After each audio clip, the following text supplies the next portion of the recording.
আইন, আমার সন্তানের জন্য সেই আইন।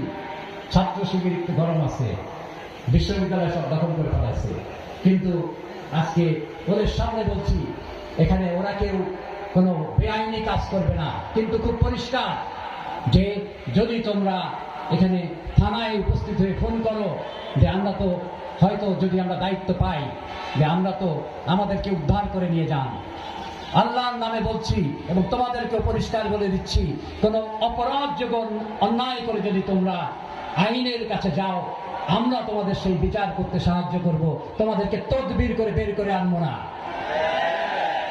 এবং সকল মানুষের জন্য, যে ধর্মের বর্ণের হন না কেন, যে রাজনৈতিক মতাদর্শের হন না কেন, অতীতে আইনকে অনেক ইনফ্লুয়েন্স করা হয়েছে, সেখানে অন্যায় না করে কেস হয়েছে, আর আপনার উপর এখানে অন্যায় হয়েছে, আপনি কেস করতে গিয়েছেন, পান নাই। এখানে সবার জন্যে আমরা আইন এমনভাবে করব যাতে আইনের গতিতে চলবে, এখানে সবাই যেন সমান আইন পেতে পারেন।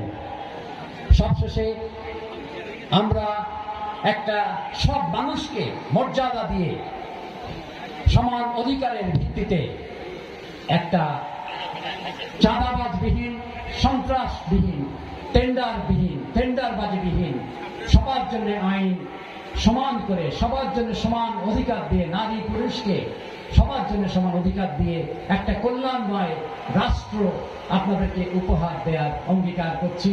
দোয়া করবেন। আমিন। ওয়া আলহামদুলিল্লাহি রাব্বিল আলামিন। আসসালামু আলাইকুম ওয়া রাহমাতুল্লাহ।